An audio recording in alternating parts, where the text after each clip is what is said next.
Lord, இன்றைக்கான good news. நீதிமொழிகள் 10ஆம் அதிகாரம் 24ஆம் வசனம்.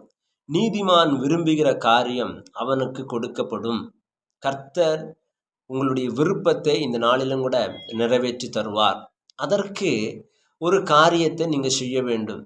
உங்களுடைய நம்பிக்கையும் உங்களுடைய விருப்பமும் ஒரே போல இருக்க வேண்டும். ஒருவேளை நீங்கள் விரும்புகிற விருப்பத்துக்கு எதிர்மறையாக இருக்கலாம் உங்களுடைய சூழ்நிலைகள்.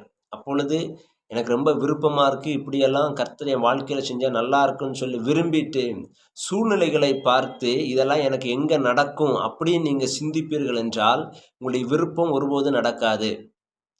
உங்களுடைய விருப்பம் உங்களுடைய நம்பிக்கைக்கு ஒத்தவண்ணம் இருக்க வேண்டும். நான் விரும்புகிறேன், கர்த்தர் என்னுடைய வாழ்க்கையில் அற்புதங்களை செய்வார், இந்த சூழ்நிலைகளை மாற்றுவார், என்னுடைய விருப்பங்கள் எல்லாம் ஒரு நாள் கர்த்தர் எனக்கு நடத்தி தருவார், கர்த்தர் என்னை உயர்த்துவார், என்னை உன்னதங்களை கொண்டு போவார், என்னுடைய பிள்ளைகளை ஆசீர்வதிப்பார். அப்படி நீங்கள் விரும்பும் பொழுது, உங்களுடைய நம்பிக்கையும் விருப்பமும் ஒரே மாதிரி இருக்கும் பொழுது அதை கர்த்தர் வாய்க்க பண்ணுவார். ஏனென்றால் உங்களுடைய விருப்பத்தை நிறைவேற்றுவது உங்களுடைய நம்பிக்கை தான்.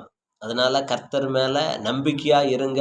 இந்த வசனத்தின் பிரகாரமாக நீதிமான் விரும்புகிறது அவனுக்கு கொடுக்கப்படும். நீங்கள் விரும்புகிற காரியத்தை கர்த்தர் வருகிற நாட்களில் உங்களுக்கு கொடுத்து உங்களை ஆசீர்வதிப்பார்.